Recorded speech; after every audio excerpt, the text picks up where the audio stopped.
Sorry guys, कुछ technical issues की वजह से हम कनेक्ट नहीं कर पा रहे थे। बट अभी प्रॉपर कनेक्शन है। सो आप फिर से कनेक्ट हो सकते हैं। मैं सर को रिक्वेस्ट भेज देता हूँ फिर से। सॉरी फॉर इनकन्वीनियंस गाइस, थोड़ा टेक्निकल इशू आ गया था जिसकी वजह से साउंड में इको प्रॉब्लम थी। सो इको क्लियर हो चुका है। वेट करते हैं सर के ज्वाइन करने का ना। सर ज्वाइन कर ले फिर अपन स्टार्ट करते हैं।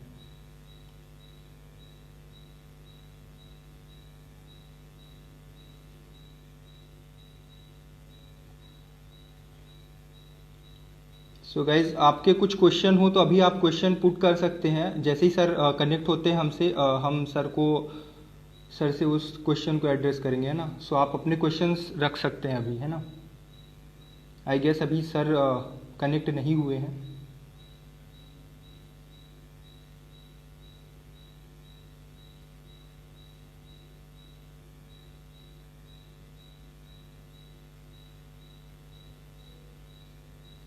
सो आप अपने क्वेश्चंस को एक बार पुट कर सकते हैं यहाँ पे, है ना। सो सर जैसे ही कनेक्ट होते हैं हम उन क्वेश्चंस को एड्रेस करेंगे। सो जस्ट मिनट, मैं सर को ऐड करता हूँ।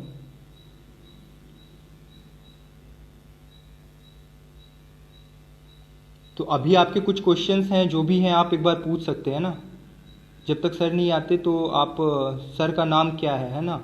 सर का नाम है आदित्य तिवारी सर, है ना। सर आ चुके हैं, वापस आ चुके हैं। इनको मैं फिर से रिक्वेस्ट भेजता हूँ ताकि ये ऐड हो सके, है ना। वेट।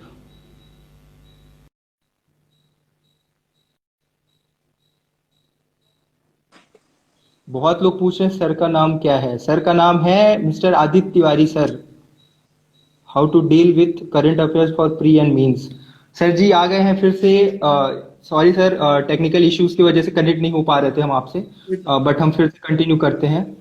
तो सर आप बता रहे थे हमको कि मतलब कुछ करना चाहिए, कुछ करने के लिए मतलब हमें कुछ बनने बनने के लिए बनना पड़ता है। मतलब बनने से पहले ही बनना पड़ता है कुछ। उसके बारे में आप कुछ बता रहे थे सर। आज की आपकी जो स्टोरी थी वो भी कुछ इस हिसाब से थी। आपने जब क्लास में थे, जब आप तब की आपने फोटो डाली हुई है और आपकी स्टोरी में। और आपकी डीएसपी वाली गाड़ी में भी आपने फोटो डाली हुई है आज। तो हाँ कंपैरिजन आपने किया है, तो शायद उसी से लिंक करके आपने आज आंसर दिया है इसका। हाँ, मैं इस चीज को पहले से भी महसूस करता रहा हूँ कि मतलब जैसे कि टीचर कहते ही थे तैयारी के दौरान ही कि आप वैसा बिहेव करने लग जाओ, अपने अंदर वैसी मैच्योरिटी लाओ, सीख कर ही आता है। उसके बाद फिर आप को बहुत इजी हो जाता है वहां पहुंच पाना। जैसे एक बार आप लोग बता दीजिए, वॉइस क्लियर है, प्रॉपर आ रही है, आपको सुनाई दे रहा है क्या। कोई मैसेज करके बताए। वॉइस क्लियर है। ओके सर, हाँ कंटिन्यू करते हैं अपन। सर एक कुछ क्वेश्चन है, बहुत से लोगों का क्वेश्चन है, ये सिमिलर क्वेश्चन मैंने देखा है। काफी लोगों ने मैसेज किया है मुझे कि क्या कोचिंग इंपॉर्टेंट है सिलेक्शन के लिए। क्या सेल्फ स्टडी से कोई आईएएस ऑफिसर या कि डीएसपी या डिप्टी कलेक्टर नहीं बन सकता सर। बन सकते हैं, डेफिनेटली बन सकते हैं, बने हैं। बहुत सारे लोग ऐसे हैं जिन्होंने कोचिंग नहीं की उसके बाद भी, जैसे हर्षल ही है। हर्षल ने बहुत कम कोचिंग की है पर फिर भी वो सेल्फ स्टडी के बेस पर रैंक फर्स्ट पे है आज। तो बहुत आराम से बन सकते हैं, पर उसके लिए हमको अपनी क्षमताओं का पता होना चाहिए कि क्या हम बिना कोचिंग के बन सकते हैं। जैसे मैं हूँ, मुझे लगता था कि मैं बिना कोचिंग के नहीं बन सकता हूँ, और जब मैं इंदौर आया था तो मेरे पास सबसे पहले क्वेश्चन ये था कि मैं कौन सी कोचिंग ज्वाइन करूँ। तो मेरे दिमाग में बिल्कुल यही सर। था कि सिर्फ एक बार कोचिंग करना है और एक बार एग्जाम देना है, उसके लिए मैं अच्छे से अच्छी कोचिंग करता हूँ। तो मैंने तभी इसलिए कौटिल एकेडमी को ज्वाइन किया था, क्योंकि उस टाइम पर वो बेस्ट कोचिंग थी इंदौर में, अभी भी है उस, हालांकि बहुत अच्छी, जैसे आशीष सर की कोचिंग जो महात्मा गांधी, वो भी बहुत अच्छी हो गई है अभी।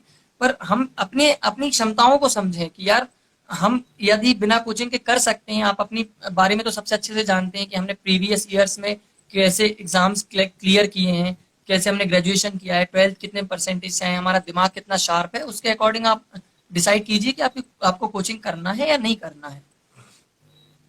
सर आपका जो ये क्वेश्चन था कि हमारे कितने नंबर आए हैं ट्वेल्थ में और ग्रेजुएशन में, इसी से लिंक करते हुए क्वेश्चन पूछना चाहूंगा कि क्या जरूरी है कि सर ज्यादा मार्क्स हो ट्वेल्थ में या ग्रेजुएशन में तभी आप कोई अधिकारी बन सकते हैं।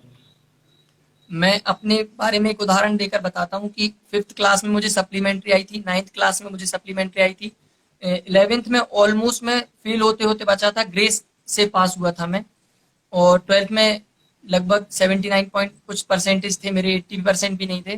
ग्रेजुएशन में मैंने 3 साल तक लगातार बैक आए हैं मुझे, 3 साल तक, मतलब सॉरी 3 सेमेस्टर तक। चौथे सेमेस्टर से मैंने जब खुद को संभाला उसके बाद ग्रेजुएशन निकल पाया। पर हमको पता है कि हमारा टारगेट क्या है, और जब हमें पता है कि हमारा ये टारगेट है और हमको यहाँ कितना देना है, अपना कितना परसेंट देना है पढ़ाई करके, मेहनत करके, तो फिर हम कर सकते हैं। जैसे मुझे शुरू से ही इंटरेस्ट था कि मुझे एमपीपीएससी देना, मेरा टारगेट ही था कोचिंग सॉरी कॉलेज करते वक्त से, तो मैं बस वही दे रहा था और उसमें मैंने अपना 100% दिया। तो इट डजेंट मैटर कि आपके कितने परसेंटेज थे, आप कैसे थे पढ़ने में, वो मैटर नहीं करता है। आपकी मतलब एक लगनशीलता होनी चाहिए कि हमको यहाँ पहुंचना है, तो उसके लिए हम अपना कितना परसेंट दे सकते हैं। बिल्कुल सर। सर काफी लोग मैसेज भी कर रहे हैं और पहले भी किए थे कि सर का टाइम टेबल क्या था पढ़ने का। टाइम टेबल, देखो मैंने जो मेरे बसंत श्रीवास्तव सर थे वो पहले मेरे मेंटर थे। उन्होंने ही मुझे 3 साल जब मैं ग्रेजुएशन कर रहा था वो पढ़ाए। उनसे मैं जो बिहेवियर वाली बात कह रहा था वही मैंने उनको देख देख कर सीखता था कि सर ऐसे बिहेव करते हैं, सर ऐसे बिहेव करते हैं, और मुझे लगता है कि सर एक बहुत अच्छे अधिकारी हो सकते हैं। तो मैं उनकी चीज़ों को अडॉप्ट करता था। इसी चीज़ से जुड़ी मैं एक और बात बताना चाहता हूँ कि अपनी लाइफ में एक मेंटर को आप ज़रूर चुन लें। वो आपका दोस्त हो सकता है, आपका टीचर हो सकता है, आपके पिता हो सकते हैं, वो भाई हो सकता है, आपका बहन हो सकती है आपकी। पर उसके अकॉर्डिंग आप अपने आप को ढालना शुरू करें, अपनी गलतियों को कम करना शुरू करें। मेरा टाइम टेबल जो उन्होंने बताया था मुझे कि आपका कम से कम टाइम वेस्ट हो, तो मैं पढ़ते वक्त यही काउंट करता था कि आज मैंने इतने मिनट इतने मिनट इतने मिनट आज वेस्ट किए। और जब रात में सोने लगता था तो उसको काउंट करता था कि आज मैंने 45 मिनट या 1 घंटे 45 मिनट या 2 घंटे 45 मिनट मैंने वेस्ट किया है। उसको मैं रिड्यूस करने की कोशिश करता था, बस कि कल ये कुछ भी हो 2 घंटे 30 मिनट तक पहुंच जाए, भले ही मुझे कल 15 मिनट में नहाना ना पड़े। पर मेरी कोशिश ये रहती थी कि 2.5 घंटे मेरा कम टाइम वेस्ट हो सोने के अलावा। इसी तरह आप मतलब टाइम पीएससी करने के लिए एक फिक्स शेड्यूल बनाकर आप नहीं पढ़ सकते कि यार आप 6 घंटे पढ़ लें या 10 घंटे पढ़ लें। नहीं, आपको ये सोचना पड़ेगा कि आप कितने घंटे नहीं पढ़ रहे हैं, है ना। उसके हिसाब से भी आप यदि हार्ड वर्क करके चलेंगे तो बहुत इजी हो जाएगा, मुझे लगता है। बिल्कुल सर। सर ये है कि कुछ लोग पूछे हैं कि सिलेबस से रिलेटेड क्वेश्चन पूछे हैं। सर फॉर एग्जांपल मैं किसी बुक का नाम, चलिए बुक का ही एक एग्जांपल ले लेते हैं, लक्ष्मीकांत का एग्जांपल ले लेते हैं। सर सिलेबस के हिसाब से अगर देखा जाए तो लक्ष्मीकांत की जो नई एडिशन आई है, 6th एडिशन आई है, 6 चैप्टर्स में एक्स्ट्रा ऐड हुए हैं। सर बहुत सारे लोगों का ये क्वेश्चन है कि मेंस में जैसे कि फॉर एग्जांपल अपन एमपीपीएससी के सिलेबस में ले लेते हैं, पॉलिटी के सिलेबस में 1990 का एक्ट है और 19 गवर्नमेंट ऑफ इंडिया का 1935 का एक्ट है। एक मैं एग्जांपल दे रहा हूँ सर, ऐसे तो काफी टॉपिक्स हैं, बस एक एग्जांपल दे रहा हूँ मैं आपको। तो उसमें इन्होंने पूछा है कि क्या पूरा historical background of Indian constitution पढ़ना इंपॉर्टेंट है कि बस ये 2 आर्टिकल पढ़ के हम जा सकते हैं एग्जाम को देने के लिए। मतलब जो भी सिलेबस में है टू द पॉइंट जाना चाहिए कि उसके अगल बगल का पढ़ना इंपॉर्टेंट है या कि पूरा चैप्टर पढ़ना इंपॉर्टेंट है। ये एक क्वेश्चन है सर, प्रैक्टिकल क्वेश्चन है। देखो सबसे बड़ी दो चीजें हैं, एक शेड्यूल और एक सिलेबस। आप अपना शेड्यूल अपने हिसाब से डिसाइड करो कि आपको पर डे इतना पढ़ना है और इतने घंटे पढ़ना है, इतने इतने सब्जेक्ट्स पढ़ना है। यदि मैं इस स्पीड से पढ़ता रहा तो 1 महीने में मेरे इतने सब्जेक्ट्स कंप्लीट हो जाएंगे। वो आपको शेड्यूल जो है उस सिलेबस के अकॉर्डिंग बनाना है, ना कि बुक के हिसाब से बनाना है। ठीक है। जैसे लक्ष्मीकांत की आपकी ने एक बुक का कोई 2 टॉपिक के बारे में बताया, आप उन टॉपिक के बारे में मत सोचो, आप ये देखो कि हमारे सिलेबस में क्या है क्या नहीं है। अब यदि यदि आप एमपीपीएससी की तैयारी कर रहे हैं उसके लिए मैं बता रहा हूँ, यूपीएससी के लिए नहीं बता रहा हूँ मैं। एमपीपीएससी के लिए फोकस करके मैं ये जवाब दे रहा हूँ कि यदि बिल्कुल आप सर। सोच रहे हैं कि मुझे कॉन्स्टिट्यूशन पढ़ना है तो आप सिलेबस उठाएं। उसकी अभी जो 2020 का सिलेबस मैंने देखा नया वाला, उसमें बिल्कुल यूनिट वाइज इतने अच्छे से डिस्क्राइब्ड है। आप चाहें तो एक यूनिट उठाएं, उसके सिलेबस के पॉइंट्स देखें, बुक उठाएं, बुक में पढ़ें। आपको संतुष्टि नहीं हो रही है, कोई एक आप नोट्स ले लें किसी भी कोचिंग के, खुद के बनाए हुए नोट्स ले लें, किसी और बुक से प्रेफर कर लें, उन सबको पढ़ें मिलाकर और फिर एक अपने कंपाइल करके नोट्स बना लें और उन नोट्स को फिर आप आगे कैरी करते चलें अपने साथ। तो मेरा जवाब यही है कि बुक पर ना जाओ, अपने सिलेबस के अकॉर्डिंग जो पढ़ रहे हैं, जो सिलेबस में है वो पढ़ो बस। सर एक बहुत ही प्रैक्टिकल क्वेश्चन है कि आपका क्या सोर्स था पढ़ने का, मतलब रिलायबल सोर्स क्या था आपका पढ़ने का? देखो अगर सोर्स आप के बारे सर में, ब्रीफ में सब्जेक्ट वाइज अगर बता सको ब्रीफ में सर, तो ज़्यादा इम्पोर्टेंट होगा सर। हाँ, मैं बता रहा हूँ कि हम लोगों ने जब कॉलेज के दौरान पढ़ाई शुरू की थी तो सिर्फ 2-3 चीज़ बुक्स पढ़ते थे, और ताकि हमारा एक बेस अच्छा हो जाए। और जब मैंने कौटिल्य एकेडमी में कोचिंग जॉइन की तो मुझे बुक लेने की ज़रूरत महसूस नहीं होती थी, क्योंकि मुझे लगता था कि जो नोट्स हैं वो काफ़ी हैं, और जो वो पढ़ा रहे हैं उस पर मैं पूरा भरोसा करता था, और उसको ही अच्छे से याद करने में इतना टाइम निकल जाता था कि मैं बुक्स नहीं पढ़ पाता था। अब इस चीज़ में 2 बातें मैटर करती हैं कि आप के लिए एग्ज़ाम देने में कितना टाइम है। यदि आपके पास टाइम है 3 साल, 4 साल हैं, जो आपका 12th हुआ है, 12th के बाद से यदि आप तैयारी कर रहे हो, तो आपको बुक्स प्रेफ़र करनी चाहिए। पर यदि आपका ग्रेजुएशन हो गया है और आपका अगली साल ही अटेम्प्ट है, 8 महीने, 9 महीने या 1 साल बाद अटेम्प्ट है, तो आपको बुक्स प्रेफ़र नहीं करने चाहिए। कोई अच्छे नोट्स आप कंपाइल करो, खुद बना लो कहीं से। कुछ जैसे बुक्स हैं वो मैं आपको बता दे रहा हूँ, मैंने नोट डाउन करके रखी हुई हैं। जैसे बिल्कुल सर। ज्योग्राफी के लिए आप महेश वर्णमाल की बुक आती है, बहुत ही प्रिस्क्राइब उसमें सिलेबस दिया हुआ है। वो आप अ, उसको आप कैरी कर सकते हो, बहुत ईजी है, बहुत अच्छे शब्दों में, बहुत सरल भाषा में समझाया समझाया है उसमें। हिस्ट्री के पीछे यदि आपके पास 1 साल का समय है केवल, तो आप हिस्ट्री के पीछे किसी बुक पर ना जाएं, क्योंकि बुक्स के पीछे यदि हम जाते हैं तो फिर बहुत ज़्यादा बर्डन बहुत बढ़ जाता है। हम हिस्ट्री में ही उतना टाइम दे देते हैं जितना हम बाकी सब्जेक्ट में नहीं दे पाते हैं। बिल्कुल सर। उसके लिए आप किसी कोचिंग के नोट्स प्रेफर कर लें मेरे हिसाब से, जो भी आपको अच्छे लगते हो। या तो खुद बना लें या किसी दोस्त से समझ लें कि यार ये बुक नोट्स अच्छे हैं, ये मेरे नोट्स ले लो आप। लूसेंट के लिए एक जीके के लिए एक लूसेंट की बुक जो है वो तो आप पढ़ें ही, क्योंकि उससे बेसिक बहुत अच्छा क्लियर हो जाता है। कंप्यूटर के लिए भी आप लूसेंट की बुक ले सकते हैं। कॉन्स्टिट्यूशन के लिए लक्ष्मीकांत से अच्छा कुछ भी नहीं है। पर फिर भी मैं कहूँगा, मैंने नहीं पढ़ी है लक्ष्मीकांत, और ना ही मैंने महेश बर्णवाल पढ़ी है, ना ही हिस्ट्री के लिए कोई बुक पढ़ी है। ऑनेस्टली सेइंग, मैंने सिर्फ नोट्स पढ़े हैं। पर मुझे जब महेश बर्णवाल के कुछ टॉपिक्स से मतलब महेश बर्णवाल की बुक से मैंने कुछ टॉपिक जरूर किए थे, तो मुझे लगता है कि वो बुक अच्छी है। ऐसे ही लक्ष्मीकांत की बुक से मुझे कुछ टॉपिक मेंस में नहीं मिल रहे थे कॉन्स्टिट्यूशन में, तो मैंने उससे किया था, तो मुझे लगता है वो बहुत अच्छी बुक है। इसके अलावा सर ऑब्जेक्टिव, कुछ लोगों का क्वेश्चन है सर कि आपकी नोट्स मिल सकती है क्या? सर की नोट्स क्या करोगे भाई, खुद बनाओ। हाँ, ये सर नोट्स खुद कंटिन्यू कर बनाओ तो सर। बहुत अच्छा रहेगा। आपको उतनी मेहनत करने में बहुत मजा आएगा, सच कह रहा हूँ। वो जर्नी जो है ना नोट्स बनाने की, वो आपको बहुत सेटिस्फेक्शन देगी, इसलिए नोट्स खुद ही बनाएं। आगे मैं बढ़ रहा हूँ। ऑब्जेक्टिव क्वेश्चंस के लिए एक इलाहाबाद प्रकाशन की घटना चक्र आती है, और एक लूसेंट की बुक आती है ऑब्जेक्टिव के लिए। मैं चाहता हूँ कि आप लोग यदि इन दोनों में से कोई एक बुक चूज करना चाहें तो घटना चक्र को चूज करें। लूसेंट की बुक चूज ना करें ऑब्जेक्टिव क्वेश्चंस के लिए। घटना चक्र इलाहाबाद प्रकाशन की आती है, हर सब्जेक्ट्स की अलग अलग आती है, उसमें बहुत अच्छे से दिया हुआ है। आप यदि उन क्वेश्चन को पढ़ेंगे तो उसके नीचे उसका डिस्क्रिप्शन बॉक्स में डिस्क्रिप्शन भी रहता है। तो यस सर, सब्जेक्ट उस वाइज आती है डिस्क्रिप्शन को वो। पढ़ते पढ़ते आप रिवाइज भी बहुत अच्छा कर लेते हो, तो वो बुक बेस्ट है मुझे लगता है ऑब्जेक्टिव क्वेश्चंस के लिए। प्रीवियस पेपर्स आपको बहुत ज्यादा लगाने हैं। यदि आप प्रीलिम्स की तैयारी कर रहे हो तो आप ये मान के चलो आपको 3 से 4 पेपर रोज लगाओ, ताकि आप अपना एवेल्युएशन करते चलो, और उसका बकायदा अपना रिजल्ट बोर्ड बनाकर रिजल्ट लिखो कि आज मैंने ये पेपर दिया तो इसमें मेरे इतने मार्क्स थे, कल इतने दिया तो इतने मार्क्स थे, ताकि आप समझ पाओ कि आप किस सब्जेक्ट में वीक हो और आपको कितनी और मेहनत करनी है।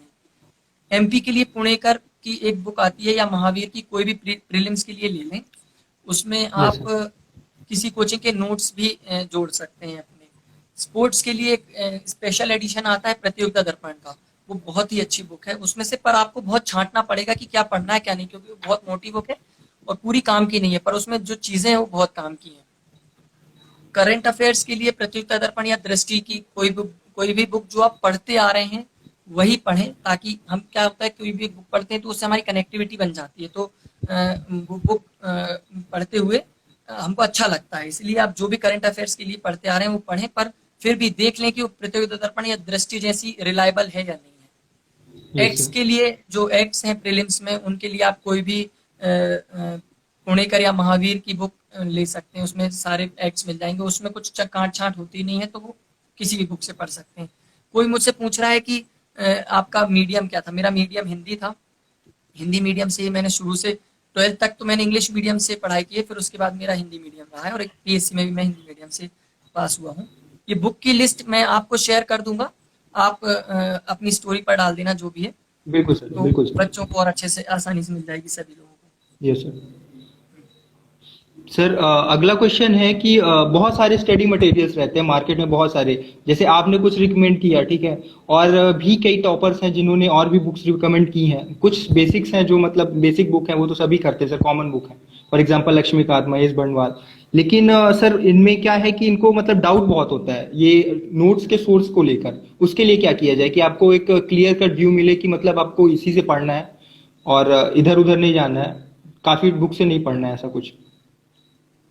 देखो, मैंने पहले भी ये बात बताई कि हमें सिलेबस के अकॉर्डिंग चलना है। सिलेबस देखें, सिलेबस में जो भी टॉपिक है उस टॉपिक को कहीं से भी उठाकर करो। हम लोग, मैं और रवि शर्मा जो डीएसपी हैं हरदा में, मेरे साथ ही हम लोग एक ही रूम में रहकर पढ़ते थे। मुझे याद है कि मेंस के लिए जब हम लोग 2014 में पहली बार अटेम्प्ट दे रहे थे तो सिलेबस चेंज हुआ था, तो उसमें सिलेबस हम लोग ढूंढने के लिए जो टॉपिक नहीं रह जाते थे उनको डायरी में नोट करके निकलते थे कि हर पैदल पैदल घूमते थे कि इस कोचिंग के बंदे से मिलने हैं और ये वाला टॉपिक के नोट्स हैं क्या तुम्हारे पास, इस टॉपिक के नोट्स हैं क्या तुम्हारे पास, क्योंकि वो टॉपिक हमें अच्छे नहीं मिल रहे थे पढ़ने के लिए। तो हम लोगों ने ना जाने कितनी कोचिंगों के नोट्स पढ़े होंगे सिर्फ, पर हमने ऐसा नहीं हुआ कि यदि आकार की कोचिंग के नोट्स अच्छे हैं तो हमने फिर से वो शुरू कर दिया। उसके वही टॉपिक पढ़ो जो हमें अपने बेसिक सोर्स से नहीं मिल रहे हैं। बाकी आप बेसिक सोर्स से पढ़ते रहो अपनी जो भी बुक आप पढ़ रहे हो।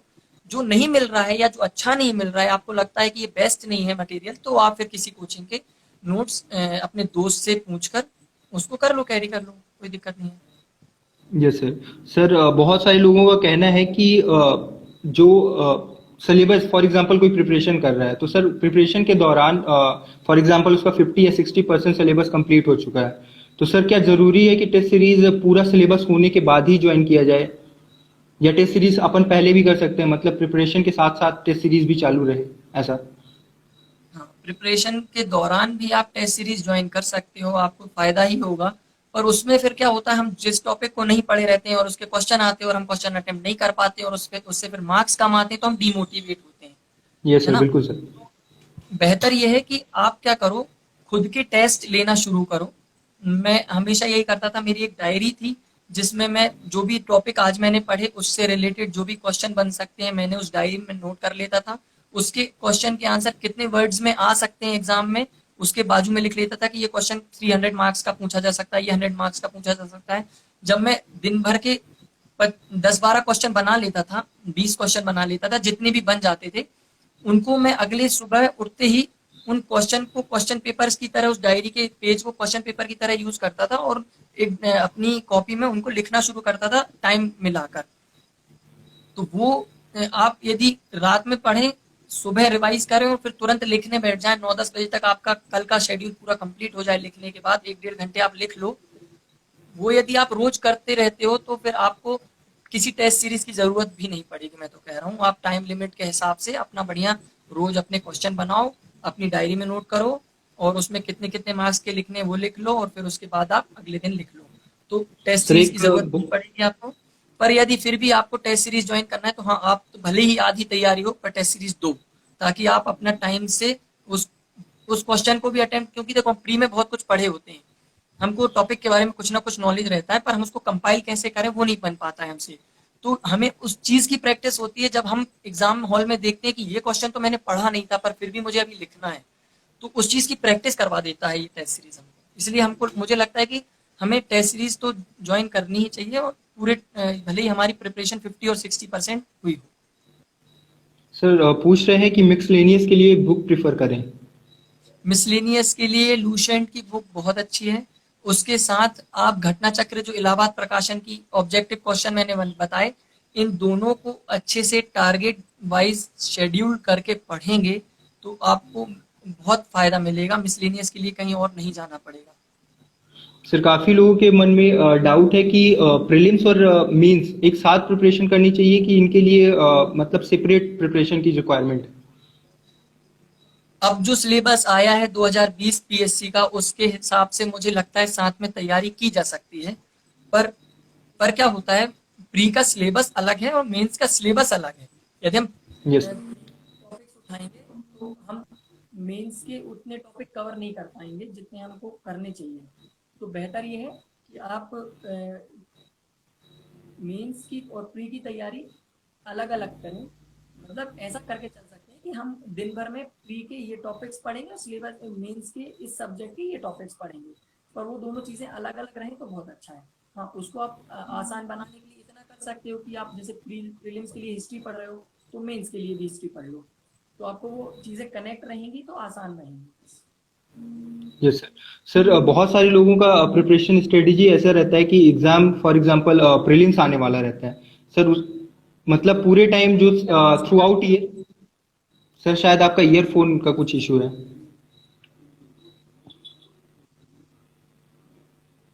सर आवाज आ रही है अब? आपकी आवाज़ नहीं आ रही है। सर शायद ईयरफोन का इशू है।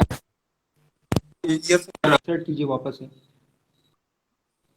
वेट वेट, हाँ कुछ प्रॉब्लम है शायद, मैं करता हूँ।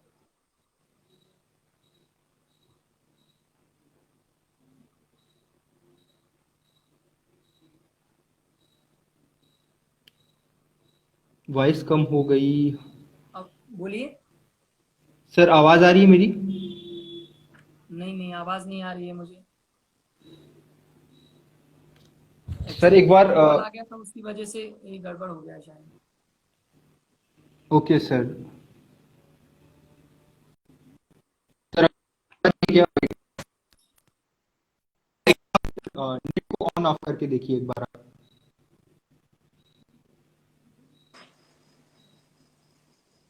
अभी हाँ, अब सर आ आ रही रही है है आवाज? आवाज़, बोलिए। ओके सर कंटिन्यू करते हैं सर। मैं ये बोल रहा था कि सर कुछ लोग क्या रहता है थ्रू आउट प्रिपरेशन करते हैं। क्या ये स्ट्रेटेजी सही है, ये मेरा मतलब है पूछने का कि थ्रू आउट प्रिपरेशन मेंस की करते हैं है ना पूरे साल भर, लेकिन जब प्रीलिम्स का जब नोटिफिकेशन आता है उसके 2 महीने बोलते हैं कि 2 महीने सफिशिएंट होता है प्रीलिम्स पढ़ना। क्या सर इस तरह फॉलो करना सही है? नहीं, यदि इसमें भी दोनों तरह के मत हैं कि यदि आप पहले तैयारी कर चुके हो, एक आध अटेम्प्ट दे चुके हो, तो फिर आप प्री और मेंस को बिल्कुल अलग करके पढ़ सकते हो। मेंस की तैयारी में लग जाओ, फिर जब एग्जाम आएगा तब दे देना। पर यदि आपका पहला अटेम्प्ट है तो आपको दोनों की तैयारियां साथ में करनी चाहिए। बिल्कुल सर। सर एक है कि सर बहुत से लोगों ने मतलब बहुत सारे सोर्सेज हैं सब्जेक्ट्स के प्री के मेंस के, बट सर एसे के बारे में कोई नहीं बताता। सर एसे के बारे में कुछ टिप्स आप देना चाहें? काय के बारे में? सर एसे एसे आवाज क्लियर नहीं हो रही है। सर एसे के बारे में, एसे के बारे में सर, निबंध के बारे में। सर आवाज आ रही है क्या ऐसे, मेरी आपको? हाँ हाँ। Yes sir. देखिए, ऐसे के बारे में मुझे लगता है कि ऐसे ही टॉपिक आते हैं ऐसे में, कि निबंध में ऐसे ही टॉपिक आते हैं जो करंट इश्यूज से रिलेटेड रहते हैं, है ना। और यदि हम किसी बुक पर, एक कालिंदी बुक है, मैंने उससे कुछ ऐसे देखे थे, पर उसमें भी बिल्कुल बहुत बेसिक नॉलेज मिल पाता है और वो टॉपिक्स नहीं मिल पाते जो एग्जाम में आने चाहिए।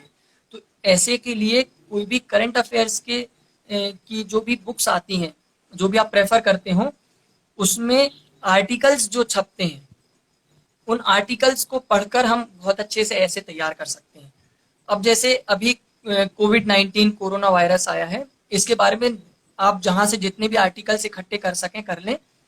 अपने पास एक कंपाइल करके रखें, एक डायरी अलग से ऐसे की एक रजिस्टर बनाकर रखो, उसमें सिनॉप्सिस बनाकर रखो आप। वो किसी भी टॉपिक के बारे में जो भी आपको लगता है कि ये टॉपिक आ सकता है, आपने जो भी करंट अफेयर्स की बुक पढ़ते हैं, आपने देखा कि अच्छा इस महीने इसमें ये आर्टिकल आया हुआ है या इस पर निबंध आया हुआ है, आपको इम्पोर्टेंट लग रहा है यदि वो टॉपिक, तो आप उसके नोट्स अपनी डायरी में या रजिस्टर में मेंटेन करके रखिए। वो उससे अच्छा आपको कहीं भी सोर्स नहीं मिलेगा निबंध के लिए।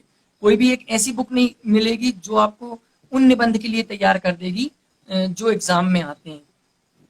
आप करंट अफेयर्स की कोई भी बुक लें या अखबारों में यदि आर्टिकल आते हैं, उनसे अपने नोट्स बनाएं और उन नोट्स को सिनॉप्सिस बनाएं। बड़े बड़े लिखना नहीं है उनको, उनके सिर्फ सिनॉप्सिस बनाकर और उनको एक बार पढ़ते चलें बस।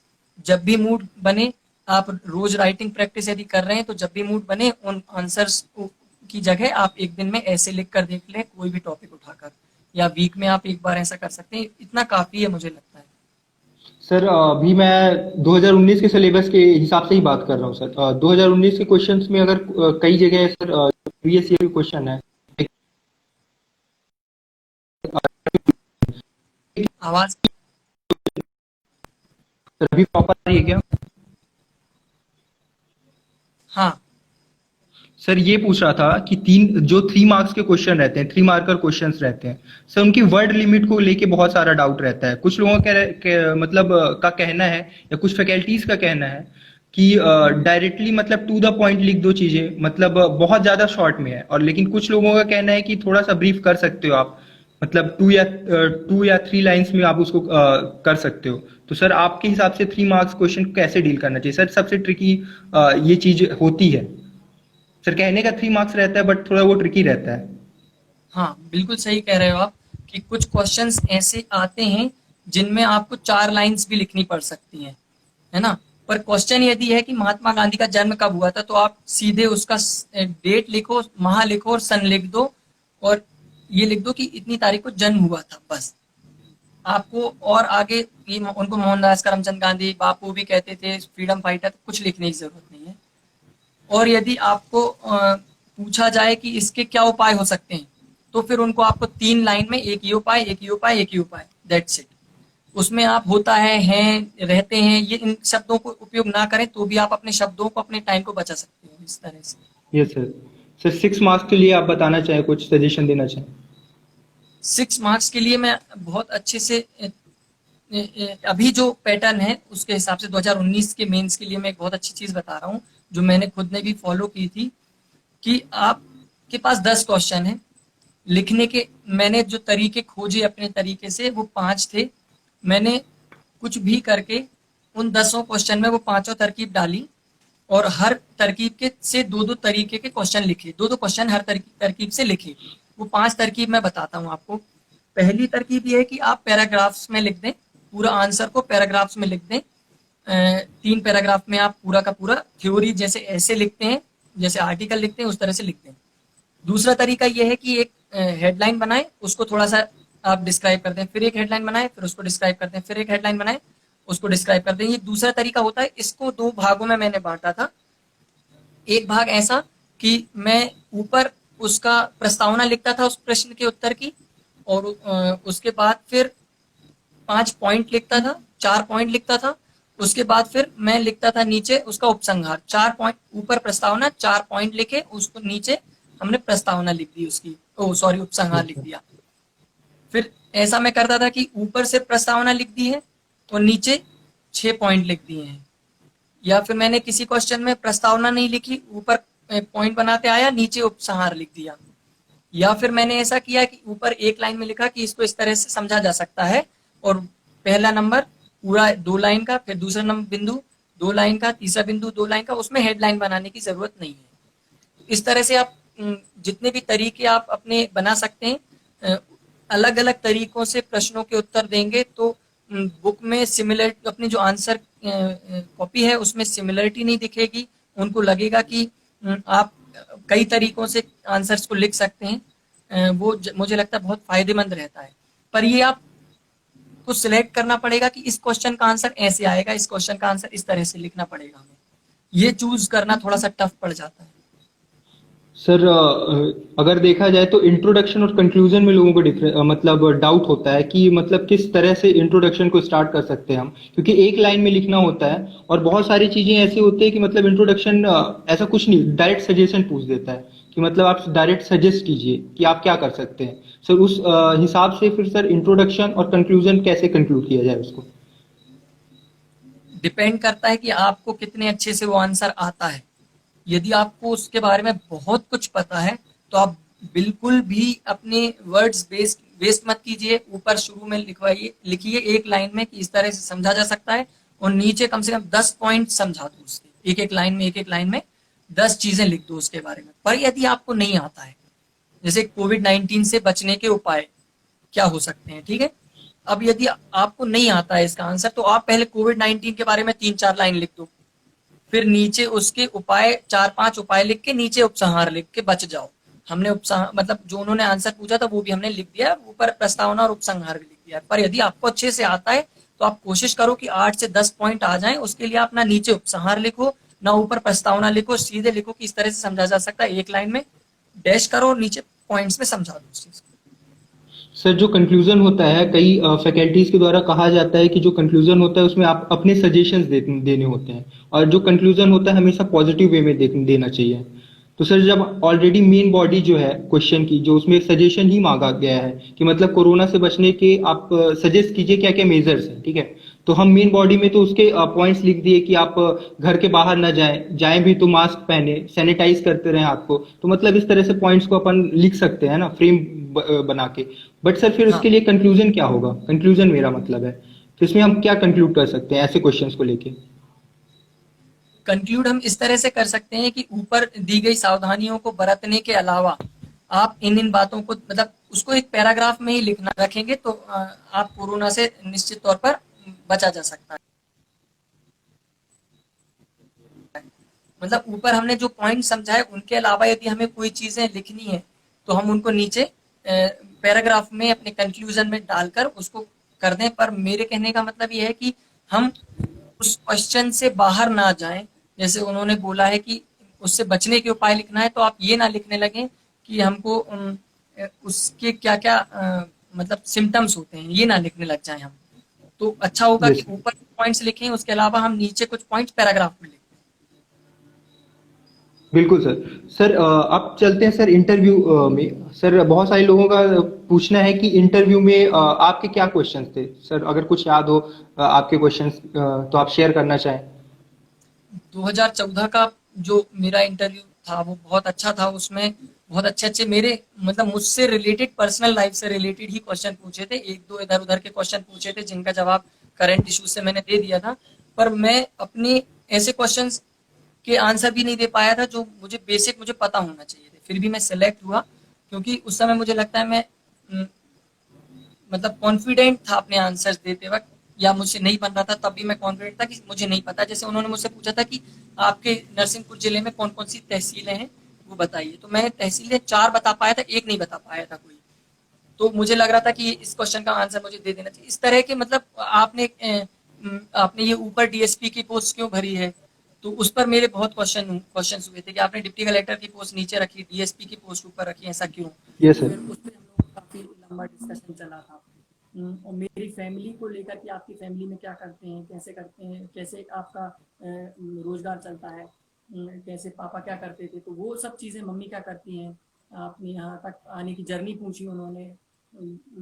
वो चीज़ें मुझे पहला मेरा चौबे सर के बोर्ड में था, वो इंटरव्यू मेरा बहुत अच्छा था। उसमें करंट इश्यूज से भी कुछ टॉपिक पूछे थे, मेरी हॉबी से रिलेटेड कि आप डायरी में क्या लिखते हैं और कब लिखते हैं, सबसे इम्पोर्टेंट तो आप कब लिखते हैं डायरी में अपनी। तो वो चीज़ें एक दो हॉबी से क्वेश्चन थे, मेरी पर्सनल लाइफ से बहुत ज़्यादा क्वेश्चन थे, करंट इश्यूज से 2-3 क्वेश्चन थे, और अपने क्षेत्र मतलब जिला क्षेत्र के बारे में थे कुछ क्वेश्चन। सर आवाज ऑडिबल है क्या आपको? आवाज़ आ रही है? यस सर, आपकी आ रही है। मेरी आवाज आ रही है क्या आपको? हाँ आ रही है। बिल्कुल सर। सर अगला क्वेश्चन मेरा आपसे यही है कि आपने आपसे जब ये पूछा गया कि आपने जैसे अगर 95% केसेस में देखा जाता है डिप्टी कलेक्टर को प्रेफरेंस देते हैं लोग, मतलब फर्स्ट पोस्ट के लिए फर्स्ट प्रायोरिटी रखते हैं।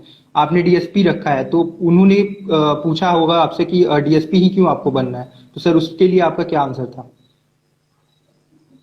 मैंने पहले बताया कि हमको पहले ये सोच लेना चाहिए हमको क्या बनना है, क्या करना है नहीं। वैसे ही मैंने भी सोच लिया था कि मुझे डीएसपी बनना है। तो उन्होंने जब मुझसे पूछा तब मैंने कहा कि मेरा सपना है कि मैं वर्दी पहनकर लोगों की सेवा करूं। सबसे ज़्यादा मौके मिलते हैं हम पुलिस वाले को फील्ड पर रहने के, जनता से सीधे जुड़ाव के सबसे ज़्यादा मौके यदि किसी को मिलते हैं तो पुलिस विभाग के किसी भी कर्मचारी अधिकारी को मिलते हैं। इसलिए मैं चाहता हूँ कि मैं डीएसपी ही बनूं। और इसी के साथ मैंने एक चीज़ और उनको जोड़कर बोली थी कि मैं और मेरा जो रूममेट है हम दोनों का सपना ही डीएसपी बनना है। और हम लोगों ने रूम में एक कागज नेम प्लेट के तौर पर गेट पर लगा रखा था कि अधिकारी निवास आदित्य तिवारी डीएसपी, रवि शर्मा डीएसपी, पढ़ाई के दौरान। तो वो उस चीज से मुझे बहुत मोटिवेशन मिलता था कि मैं पढ़ता रहूं। तो मुझे लगा कि जब मैंने साल भर डीएसपी का सोचकर पढ़ाई की है, तो फिर मैं क्यों डिप्टी कलेक्टर की पोस्ट ऊपर भागूं। ये मैंने उनको जवाब दिया। सर अगर सिमिलर वे में अगर पूछा जाए किसी भी व्यक्ति से, जैसे 95% जैसे कि मैंने पहले भी बोला कि डिप्टी कलेक्टर की पोस्ट के लिए ही प्रेफरेंस देते हैं, तो सर अगर उनसे पूछा जाए, जो कि लॉजिकल है, पूछते ही हैं, 100% चांस रहता है कि आप डिप्टी कलेक्टर क्यों बनना चाहते हैं, सर इसका आंसर बहुत सारे फैकल्टीज को भी नहीं पता है अगर मैं बोलूँ तो। सर मैं आपसे जानना चाहूंगा कि अगर कोई भी स्टूडेंट से पूछा जाए इंटरव्यू बोर्ड पे, तो वो क्या आंसर दे सकता है? कि आप डिप्टी कलेक्टर क्यों बनना चाहते हैं। क्यों बनना चाहते हैं सर? आप एमपीपीएससी क्यों देना चाहते हैं? आप डिप्टी कलेक्टर क्यों बनना चाहते हैं? सर बहुत सारे लोगों का आंसर रहता है कि सोशल वर्क करने के लिए, क्योंकि हम लोगों से इंटरेक्ट कर सकते हैं। तो सर उनका एक काउंटर क्वेश्चन ये रहता है कि आप दूसरे तरीकों से भी तो लोगों की मदद कर सकते हैं। आप एनजीओ में जाके जुड़ सकते हैं, और ज्यादा आप लोगों के से इंटरेक्ट हो सकेंगे। आप नेता बन सकते हैं, आप लीडर बन सकते हैं, उससे भी आप बन सकोगे। तो आपको एमपीपीएससी की पोस्ट में ही क्यों आना है? डिप्टी कलेक्टर ही क्यों बनना है? देखो, जैसे एक चीज हम ये उनसे उनके सामने एक पॉइंट ये रख सकते हैं। बिल्कुल, हम जो चीज सोच कर आए हैं ना, वही हम यदि उनसे बोलें तो बहुत बेहतर होगा। मुझे लगता है जैसे मुझसे यदि पूछा जाता कि आप एमपीपीएससी क्यों दे रहे हैं, तो मैं ये कहता कि हमारे राज्य स्तरीय सभी परीक्षाओं में मुझे लगता है कि ये सबसे बेहतर हमारे पास ऑप्शन है कि हम कोई बड़ी पोस्ट पर जाकर नौकरी कर सकते हैं। ठीक है। और दूसरी बात यह है कि हमको मुझे लगता है कि मैं अपने आप को इतना योग्य समझता हूं कि मैं मध्य प्रदेश लोक सेवा आयोग की परीक्षा के निचले स्तर पर जो भी परीक्षाएं आयोजित की जाती हैं उनको ना देकर मध्य प्रदेश लोक सेवा आयोग की परीक्षाओं के लिए योग्य हूँ। इसलिए मैं मध्य प्रदेश लोक सेवा आयोग की परीक्षा देकर यहाँ तक पहुंचा हूँ। ये दो हम एक बेसिक चीजें भूल जाते हैं कि हम मतलब आंसर्स बनाने लगते हैं, पर हम आंसर ना बनाए। हम सही भी बात है कि हमको एक प्रेस्टिजियस पोस्ट मिल रही है, इसलिए हम इधर आ रहे हैं, है ना। हमको पीएससी के अलावा कोई ऐसा एग्जाम नहीं है स्टेट लेवल का जो हमको इतनी अच्छी पोस्ट देता हो, इसलिए हम यहाँ पर आ रहे हैं। दूसरी बात यही हम बता सकते हैं कि मुझे एमपीपीएससी मतलब मैं अपने आप को एमपीपीएससी की एग्जाम के लिए योग्य समझता हूँ अपने आप को। बिल्कुल सर। सर ये क्वेश्चन था। अगला क्वेश्चन है कि बुक लिस्ट तो हमने कवर कर ली। ये एक क्वेश्चन है सर कि सिलेबस कितने दिन में पूरा किया जा सकता है? हाँ, ये बहुत अच्छा क्वेश्चन है। प्री का यदि सिलेबस देखें तो हम वो भी खैर डिपेंड करता है कि आप कितनी बार पहले पढ़ चुके हैं, पर यदि आप शुरू से शुरू कर रहे हैं तो आपको कम से कम 8-9 महीने प्री के सिलेबस में लग जाएगा, और मेंस के सिलेबस के लिए आपको कम से कम 5 महीने तो लगेंगे, है ना। क्योंकि मेंस के सिलेबस में आपका ज्यादा काम लिखने का रहता है, इसलिए पढ़ने में बहुत ज्यादा टाइम नहीं लगता है। पर प्री में हमको याद करना रहता है, वो प्रोसेस लंबी रहती है, हमको बार बार रिवाइज करना रहता है, इसलिए उसमें 8-9 महीने का टाइम मैं बता रहा हूँ। सर एक सेगमेंट छूट रहा है करंट अफेयर्स का। सर करंट अफेयर्स कई लोगों का तरीका होता है कि वो मंथली बेसिस पे पढ़ते हैं, मतलब रेगुलर ना पढ़ के उसे हर एक मंथ में कंप्लीट करते जाते हैं, या कि वीकली कंप्लीट करते जाते हैं। और कुछ और महान होते हैं सर, वो डायरेक्ट एग्जाम टाइम पे ही पूरा करंट अफेयर्स डील करते हैं सर। तो सर आपके हिसाब से बेस्ट स्ट्रेटेजी कौन सी होनी चाहिए? रेगुलर सबसे पढ़ना अच्छा चाहिए? सबसे अच्छा तरीका है मंथली पढ़ो। हमको बिल्कुल स्ट्रेस लेने की जरूरत नहीं है महीने भर की। हमको करंट अफेयर्स भी अपने जो भी हम शेड्यूल बना रहे हैं उसके साथ पढ़ें। हम मंथली एक कोई भी अपनी बुक ले लें, प्रतियोगिता दर्पण या दृष्टि ले लें, उसमें देख लो आप कि आपको अंदाजा रहता है कि यदि मैंने एक महीने की ये बुक ली है तो मैं उसको कितने दिन में कंप्लीट कर लेता हूँ। जैसे मैं प्रतियोगिता दर्पण लेता था, मैं उसको 10 दिन में पढ़ लेता था। महीने के शुरू के 10 दिन में मैं पढ़ लेता था जब मुझे मिलती थी वो। तो उनको पढ़ लो। बाकी 20 दिन आपको करंट अफेयर्स पढ़ने की बिल्कुल जरूरत नहीं है। ठीक है। दूसरी बात, करंट अफेयर्स पढ़ते वक्त इतनी चीज का ध्यान रखें कि मंथली आपके पास डेटा होना चाहिए। मंथली आप जो भी नोट्स हैं वो आप अपने पास जरूर कैरी करें, ताकि आपको एग्जाम टाइम में वो बुक्स ना उठाकर देखना पड़े। अपने 3-3, 4-4 पेज के नोट्स में आप काम चला लो। जब से मैंने शुरुआत की थी पढ़ने की, 4 साल में मेरे पास 2 रजिस्टर मेंटेन हो गए थे शुरू से लेकर आखिरी तक, कि मैंने हर महीने के उसमें बिल्कुल बाकायदा आपने जो चीज शुरू की थी मैंने वो मैं लास्ट तक लेकर आ पाया, और हर महीने तक मैंने आखिरी तक नोट्स बनाना छोड़ा नहीं। तो वो मुझे मुश्किल नहीं होती थी कि मैं कोई कहता था 1 साल का पढ़ लें सिलेबस या 1.5 साल का पढ़ लें, मुझे उससे कोई फर्क ही नहीं पड़ता था। पीछे रजिस्टर उठाना है, 4-5 पेज एक्स्ट्रा पढ़ना है, पढ़ लेता था। तो नोट्स जरूर आप बनाकर रख लो, पर आप ज्यादा टाइम मत दो उसमें, मंथली पढ़ो बस, क्योंकि बहुत ज्यादा फर्क नहीं पड़ता है। इतने आप महीने में 10 दिन पढ़ लो, 1 महीने का करंट अफेयर्स काफी है।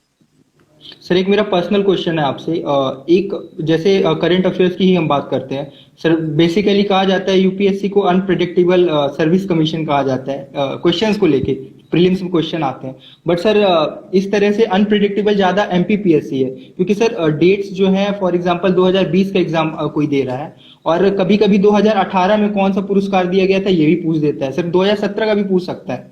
तो सर ये तो अनप्रेडिक्टेबल ज्यादा हुआ, इस ऐसे क्वेश्चंस को डील करने के लिए क्या करना चाहिए? और सर हर साल देखा गया है 2 या 3 क्वेश्चन ऐसे आते ही हैं कि मतलब आपको दे देगा 2016 में कोई पर्टिकुलर पर्सनालिटी दे देगा और बोलेगा कि ये प्राइज उसको मिला था, तो बताओ कौन सा प्राइज मिला था या कब मिला था? सर इस तरह के क्वेश्चंस को कैसे डील किया जाए? पहले तो हम एक बहुत बड़ी एक सीख हो सकती है हमारे लिए कि हम एग्जाम यदि क्लियर करना है तो ये समझे कि वो हमने उन्होंने ये क्वेश्चन हमें दिया क्यों है। अब यदि उन्होंने 2017 का कोई अवार्ड पूछा है तो उन्होंने क्यों दिया ये क्वेश्चन, ताकि ये बच्चा किसी बच्चे से बने ही ना, इसलिए उन्होंने ये क्वेश्चन दिया है।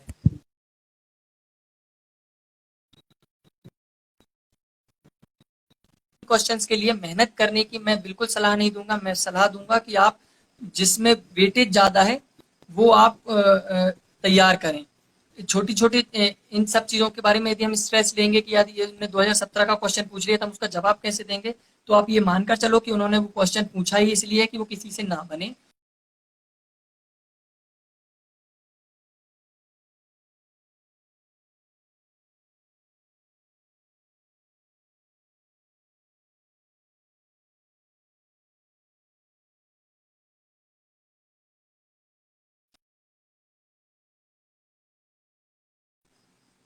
आप सुन पा रहे हैं क्या मुझे?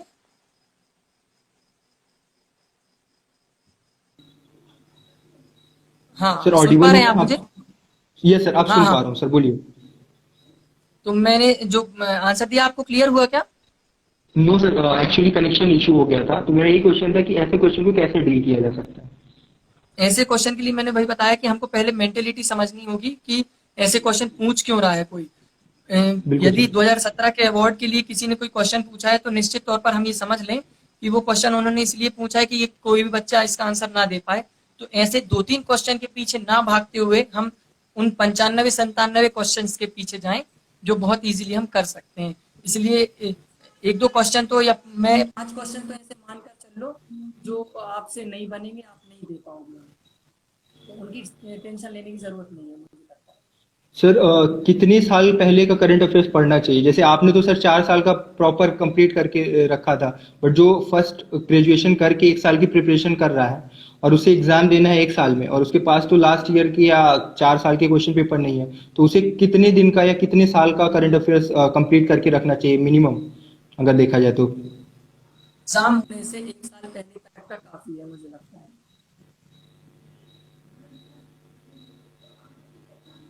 सर आवाज आई मेरी, क्लियर है ना? ये सर आ रही है, अब आ रही है। हाँ, तो मैंने सर ये कहा कि ये अपने एग्जाम ये सर एग्जाम होने से 1 साल पहले तक का करंट अफेयर्स कर ले, वो काफी है। ये सर कुछ लोगों का क्वेश्चन है सर कि इंटरव्यू के कंटेस्ट में ही क्वेश्चन है कि हिंदी में होता है या इंग्लिश में या हिंदी में, किस में आप दे सकते हो?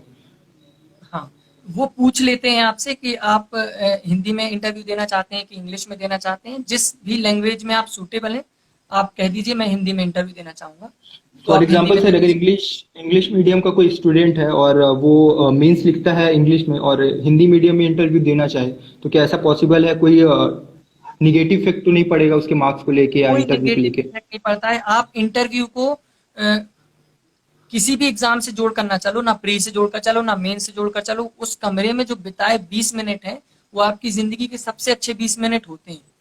और उस 20 मिनट को वो भी वेस्ट नहीं होने देते। वो इतनी सी बात को माइंड नहीं करेंगे कि यार तुमने मेंस इंग्लिश मीडियम में दिया और हिंदी में इंटरव्यू दे रहे हैं, ऐसा क्यों?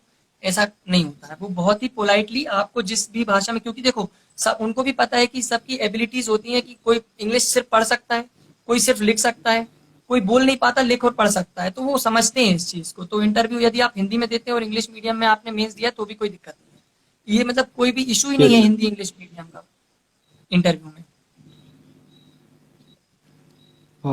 कुछ और अगर किसी को पूछना है तो प्लीज आप क्वेश्चन रेज कर सकते हैं। लास्ट में हम आपके क्वेश्चन ले लेते हैं और फिर आज के सेशन को खत्म करते हैं। तो आप क्वेश्चन पूछ सकते हैं, जिसको पूछना है प्लीज आप किसी अपने का क्वेश्चन रेज क्वेश्चन है, कीजिए। या आदित्य माथुर क्वेश्चन कर रहे हैं कि क्या मीडियम आपके प्रिपरेशन को इफेक्ट करता है या सिलेक्शन को? नहीं करता है। हम मुझे नहीं लगता कि कोई भी मीडियम आपके सिलेक्शन पर इफेक्ट करेगा। आप किसी भी मीडियम से हो, हिंदी और इंग्लिश मीडियम। आप 2015 में हिंदी मीडियम की टॉपर थी, 2018 में हर्षल इंग्लिश मीडियम से टॉपर है, कोई फर्क नहीं पड़ता उससे। सर एक बहुत इंपॉर्टेंट क्वेश्चन आ रहा है अभी। सर हमेशा मोटिवेट कैसे रहना है? देखिए, सबसे पहले तो आपको मोटिवेशन सबसे ज्यादा मिलता है वो आप अपने आप से मिलता है। आप यदि अपनी पढ़ाई शेड्यूल बनाकर पढ़ रहे हैं, कि आपने एक शेड्यूल बनाया है, टारगेट है डेली का, दीवार पर चिपका हुआ है कि आज मुझे इतने टॉपिक्स इस सब्जेक्ट के करने ही हैं, तो वो आपके लिए सबसे ज्यादा मोटिवेशनल होता है कि आपको करना ही है, मतलब करना है बस। अब उसको करने के लिए आप ज्यादा से ज्यादा पढ़ोगे। आप सोचोगे यार मैं यदि आज रात में पार्टी के लिए चला गया तो मेरा जो सिलेबस है वो कंप्लीट नहीं हो पाएगा, तो आप उस पार्टी को डिनाई कर दोगे। आप कहोगे यार अभी नहीं चल रहे हैं, बाद में देखेंगे, वीकेंड पे देख लेंगे, अभी कहीं भी नहीं जाना है, क्योंकि मेरा टारगेट है, वो मेरी फर्स्ट प्रेफरेंस है, उसे मुझे कंप्लीट करना है। तो ये सबसे अच्छा मोटिवेशन हो सकता है आपके लिए, यदि आप अपने टारगेट को, अपने शेड्यूल को स्ट्रिक्टली फॉलो कर रहे हैं तो। दूसरी चीज, मुझे मेरे लिए जो एक बहुत मोटिवेशन वाली चीज रहती थी वो ये रहती थी कि मुझे अपने आप को प्रूव करना था। मेरी लाइफ में कुछ ऐसी चीजें हुई थी जिससे मुझे लोगों ने गलत समझा, तो मुझे लगता था कि मुझे इनको प्रूव करके दिखाना है कि नहीं, मैं ये कर सकता हूँ और मैं ये करके ही यहाँ से लौटूंगा। कुछ चीजें हाँ, बार बार हैं जैसे वही हम क्वेश्चन आ रहा है। ये सर कंटिन्यू कीजिए सर, सॉरी। कुछ एक चीजें ये भी हैं, जैसे आप ये चीज भी मोटिवेशन के तौर पे ले सकते हो कि हमारी लाइफ जैसी अभी है उससे कितनी बदल जाएगी एग्जाम क्लियर करने के बाद। और नहीं क्लियर करने पर वो जो वर्स्ट फेस आएगा कि हम एमपीपीएससी करने वाला और किसी लायक भी नहीं बच पाता है, कि वो कुछ और कर ले। यदि उसने इंजीनियरिंग नहीं की है तो सिंपल बीएससी या बीए वाला कोई स्टूडेंट है तो उसके लिए बहुत मुश्किल हो जाता है किसी जॉब को पाना। तो वो अपना उस चीज को ध्यान में लाए कि यदि हम नहीं क्लियर कर पाए तो हम कहाँ पहुंच जाएंगे, क्या कर पाएंगे फिर हम। तो वो एक बहुत बड़ा मोटिवेशन के रूप में काम करता है। अपने आप को रिवार्ड करते रहना भी बहुत मोटिवेट करता है कि हमने हफ्ते भर अपने टारगेट को बहुत अच्छे से पढ़ा है। अब एक दिन की मैं संडे की छुट्टी मनाऊंगा, टेस्ट देकर आऊंगा कोचिंग में, या अपना एक टेस्ट दूंगा खुद ही, उसके अलावा मैं कुछ भी नहीं करूंगा। तो दिन भर का जो आपने संडे में टाइम यूटिलाइज किया, अपनी हॉबी पूरी की, घूमा फिरा, आराम किया, खाया पिया, वो अगले दिन आपको इतना एनर्जाइज कर देगा कि आपका पूरे 6 दिन बाकी के बहुत अच्छे निकलेंगे। अगली बात, बिल्कुल सर। सभी बोलते हैं, हर्षल ने भी अपने एक इंटरव्यू में ये बात कही थी कि अपने माँ बाप का यदि आप बार बार चेहरा याद करते रहते हैं तो इससे अच्छा मोटिवेशन मुझे नहीं लगता कुछ हो सकता है। कि आप को कोई भी, आप सो रहे हो और उठना है, अलार्म बज रही है, तो सिर्फ आपका माँ बाप का चेहरा सामने आ जाए, आपकी नींद अपने आप हवा हो जाएगी और आप उठ जाओगे, मुझे लगता है। बिल्कुल सर। सर एक का क्वेश्चन है कि राइटिंग का क्या इफेक्ट पड़ता है अगर किसी की ज़्यादा अच्छी राइटिंग नहीं है, हैंड राइटिंग, तो क्या मेंस के नंबर्स पे कोई इफेक्ट पड़ता है? उनका ऐसा क्वेश्चन है। नहीं, नहीं पड़ता है। बस इतना हो कि वो समझ में आ जाए, और नहीं भी आ पा रही है तो ऐसा होता है जैसे अभी जो 2019 का मेंस है उसमें राइटिंग का इशू है, 2020 की मेंस में राइटिंग का इशू नहीं है, क्योंकि मेरे कैलकुलेशन के हिसाब से कुछ 3300 शब्द लिखने होंगे हमको एक पेपर में 2020 के एग्जाम में।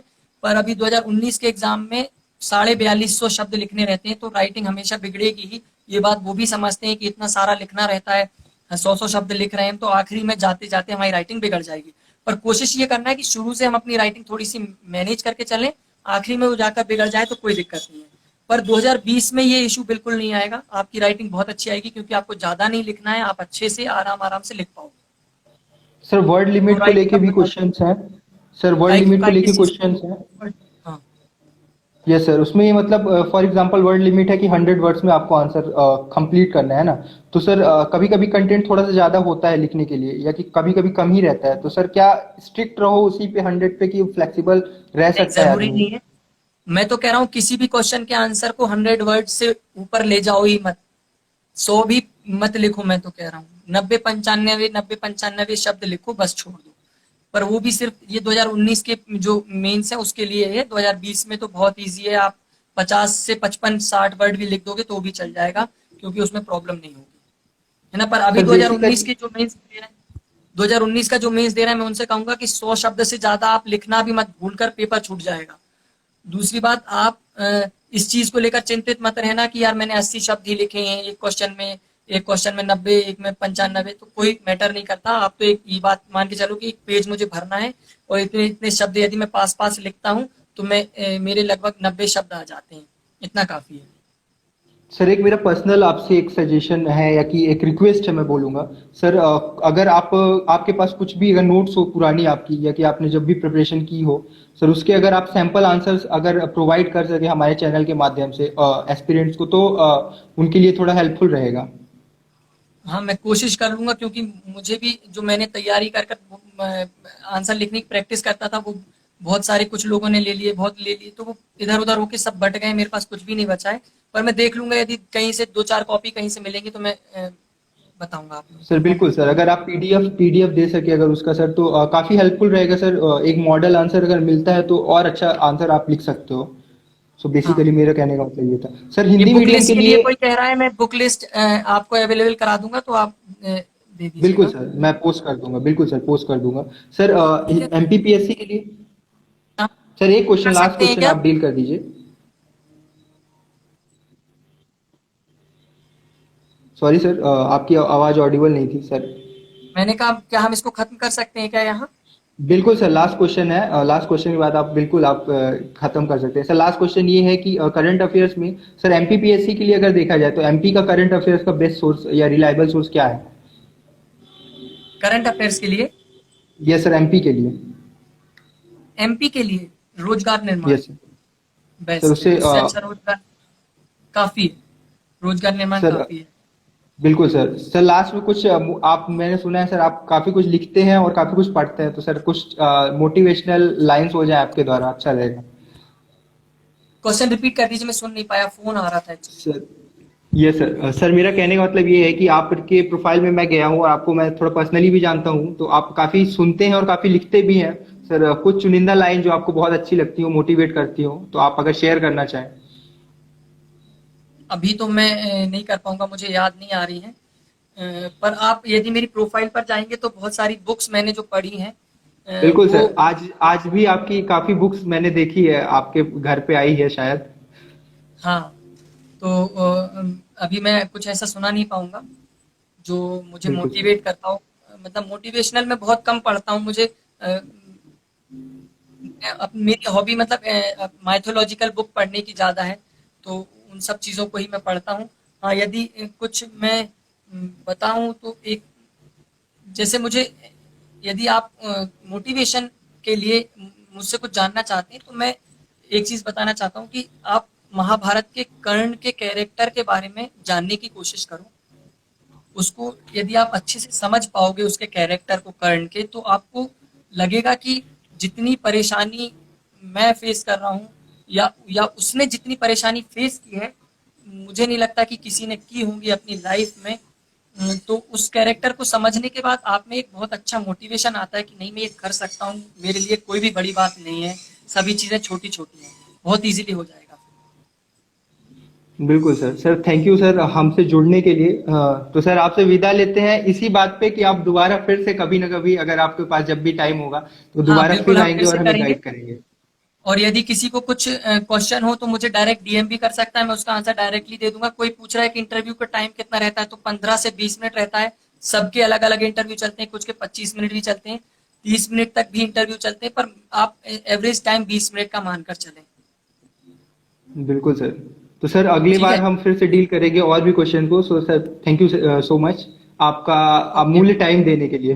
Thank you sir. ठीक है, ऑल द तो sir best to all aspirant from my side. सभी अपना अपना 100% दो, हार्ड वर्क करो, क्योंकि स्मार्ट स्टडी से ज़्यादा मुझे हार्ड वर्क पर भरोसा है। एवरेज स्टूडेंट के लिए, यदि जो पढ़ने में बहुत अच्छे हैं उनके लिए स्मार्ट स्टडी ठीक हो सकती है, पर मैं जैसे एवरेज स्टूडेंट रहा हूँ, उसके हिसाब से मुझे लगता है कि आप जितना ज़्यादा समय दोगे पढ़ाई के लिए, उतना आपको फायदा मिलेगा। यही मैंने एक और एग्जांपल भी देखा, मेरे एक दोस्त चार्टर्ड अकाउंटेंट बनाया, विवेक पटेल, मेरी प्रोफाइल में जाकर उसकी स्टोरी एक जगह डली हुई है, वो पढ़िए आप। उस मतलब वो हम लोग उस 10th में टीचर्स उसके लिए परेशान थे कि ये लड़का पास भी होगा कि नहीं होगा। गांव से निकला हुआ लड़का हमारा दोस्त था, वो आज चार्टर्ड अकाउंटेंट है, सिर्फ हार्ड वर्किंग की दम पर, क्योंकि वो अपने 17-18 घंटे पढ़ने को देता था। मैंने भी यही किया, मैंने भी 15-16 घंटे डेली जब पढ़ाई की, तब मैं जो पढ़ाई में इतना वीक था वो भी एमपीपीएससी क्लियर कर पाया। तो मुझे लगता है कि यदि आप हार्डवर्क कर सकते हो, जितनी ज्यादा मेहनत कर सकते हो, आपको उतना अच्छा रिजल्ट मिलेगा, नो डाउट। बिल्कुल तो सर, आप लोग थैंक यू सो सभी मच इसी सर। तरह हार्डवर्क करते रहें। सभी को मेरी शुभकामनाएं हैं 2019 की मेंस के लिए, 2020 की प्रीलिम्स या जो भी कोई और एग्जाम दे रहे हैं उन सब के लिए आप सभी को शुभकामनाएं। यदि आपको कोई पर्सनली मुझसे कोई क्वेश्चन पूछना है जिनके मैं जवाब अभी नहीं दे पाया हूँ, तो आप मुझे डीएम कर दीजिए, मैं आंसर करूंगा आपको। थैंक यू सर, ठीक थैंक है। You so much sir. Okay. Sir okay. Wind up करते हैं। Thank you sir. Okay, thank you so much.